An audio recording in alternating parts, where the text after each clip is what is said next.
সূরা ইয়াসিন পড়ে পানিতে পু দিলে এই পানি যদি খাবারে দেওয়া হয়, খাবারে নাকি বরকত হয়, কথা কি সত্য? এটা সরাসরি সূরা ইয়াসিনের বরকত না। এমনি কোরআনে কারিম তেলাওয়াত করলে, কোরআনে কারিমের মধ্যে তো কোরআনে কারিম পুরাটাই বরকত, খালি ইয়াসিন বরকত হবে কেন? কোরআনে কারিম প্রথম থেকে শেষ পর্যন্ত পুরা কোরআনে কারিমটাই কিতাব মুবারাক, এটা বরকতময় কিতাব।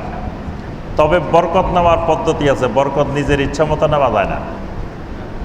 আল্লাহর কিতাব থেকে বরকত নিতে হবে, কিতাব তেলাওয়াত করতে হবে, কিতাব আমল করতে হবে, কিতাবের আমলের মাধ্যমে, কিতাব তেলাওয়াতের মাধ্যমে, তারপরে আপনার কিতাব তেলাওয়াত করে ফু দেওয়ার মাধ্যমে, অর্থাৎ যেই পদ্ধতিতে নবী সাল্লাল্লাহু আলাইহি ওয়াসাল্লাম এবং সাহাবায়ে কেরাম বরকত নিয়েছেন সেই পদ্ধতিতে বরকত নিতে হবে। এখন পানির মধ্যে পু দিয়ে, পানি আবার খাবারের মধ্যে দিয়ে, এইভাবে নবী সাল্লাল্লাহু আলাইহি ওয়াসাল্লাম সাহাবায়ে কেরাম বরকত নেন নাই।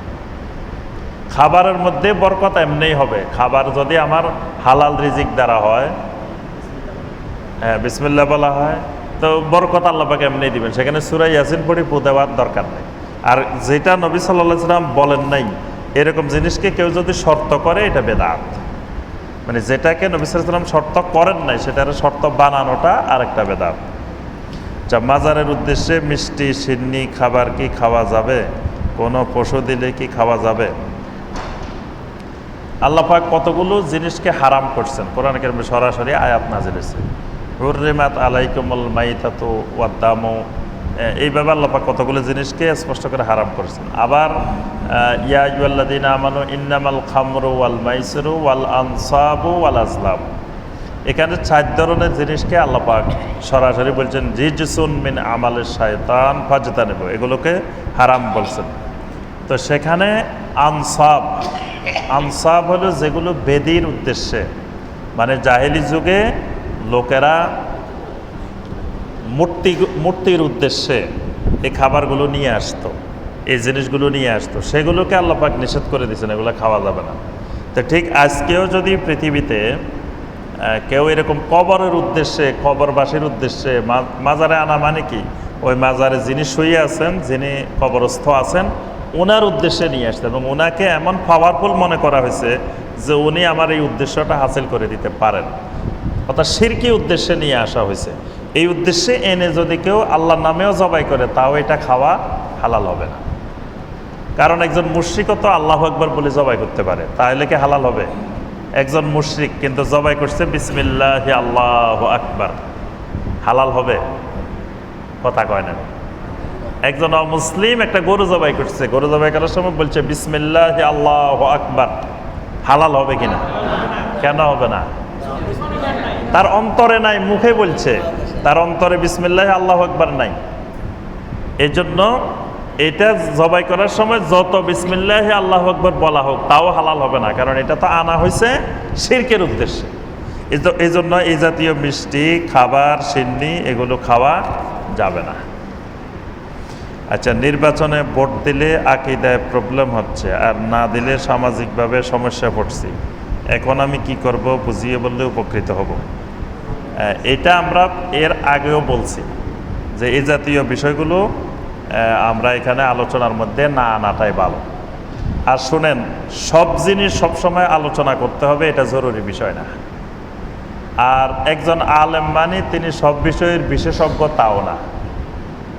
ডাক্তার মানে একজন ডাক্তার, তিনি সব রোগের ডাক্তার, তার মানে তিনি কোনোটার মধ্যে বিশেষজ্ঞ না। প্রত্যেক ডাক্তারের পাশে দিয়ে লেখা আছে, দেখবেন উনি নিউরোলজি, উনি সাইকোলজি, উনি অমুক লেখা আছে না? সবাই এক এক রোগের আলাদা ডাক্তার আছে। রাজনৈতিক বিষয়ের আলেমও আলাদা, রাজনৈতিক বিশেষজ্ঞ, ইসলামের রাজনীতি শাখার বিশেষজ্ঞ। যারা ইসলামের রাজনীতি শাখার বিশেষজ্ঞ, তাদের থেকে এই জাতীয় মাসালাগুলোর উত্তর নেবেন, তাহলে ভালো করে জানতে পারবেন। আমরা রাজনীতি করিও না, রাজনীতির সাথে সম্পৃক্তও না, এই বিষয়ের বিশেষজ্ঞও না। এই জন্য আমাদের কাছে এই রাজনৈতিক বিষয়ে কোনো প্রশ্ন জানতে চাইবেন না। আচ্ছা, হজের পরে দেশে এসে 40 দিন দোয়া কবুল হয়, কথাটা কি ঠিক? কথাটা ঠিক না, কথাটা বানানো কথা। হজের পরে আসলে এটা 40 দিন কেন? এটা তো সারা জীবনে কবুল হবে, দোয়া কবুল হবে না কেন? মুমিনের দোয়া যখনই করে তখনই কবুল হয়।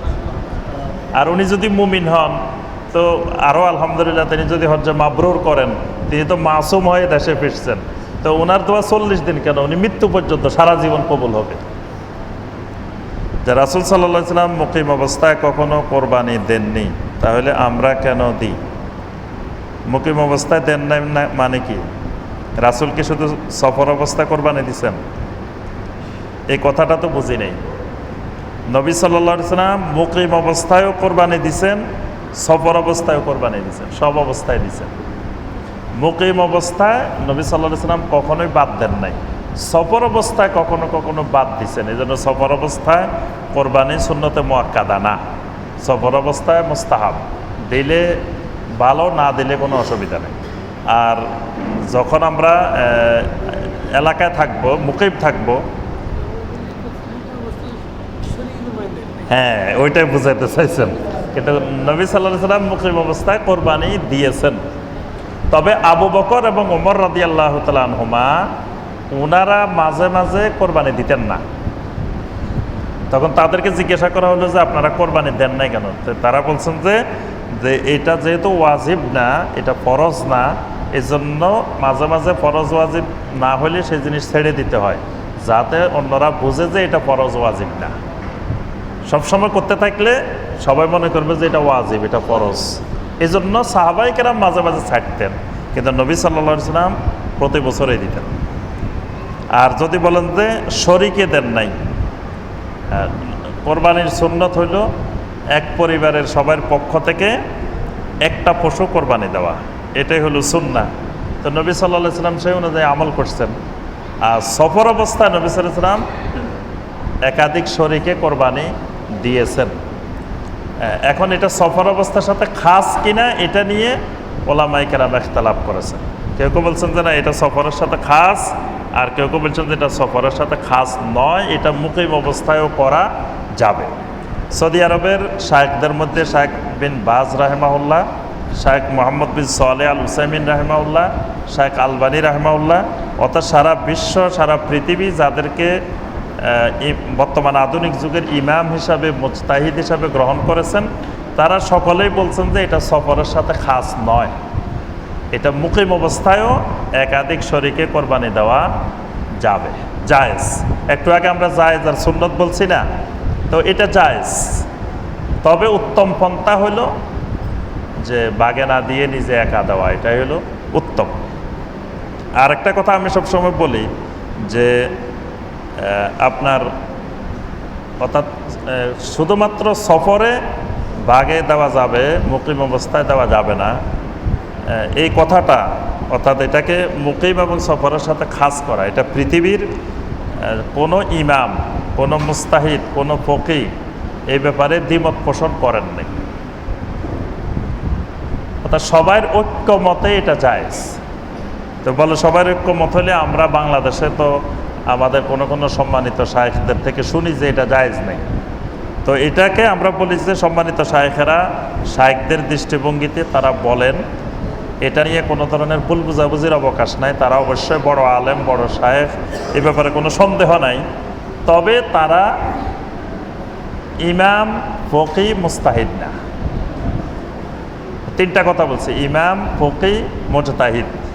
তারা বড় আলেম, বড় শায়েখ, কিন্তু তারা ফকিহও না, ইমামও না, মুজতাহিদও না।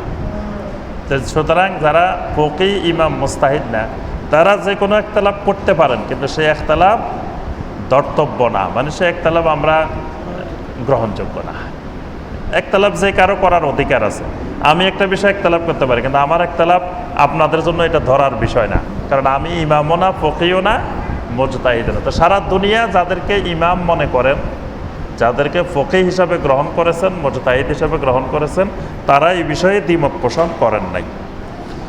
আচ্ছা, বর্তমানে বেপর্দা নারীর ফিতনা থেকে বাঁচার উপায় কি একটু অনুগ্রহ করে জানিয়ে উপকার করবেন।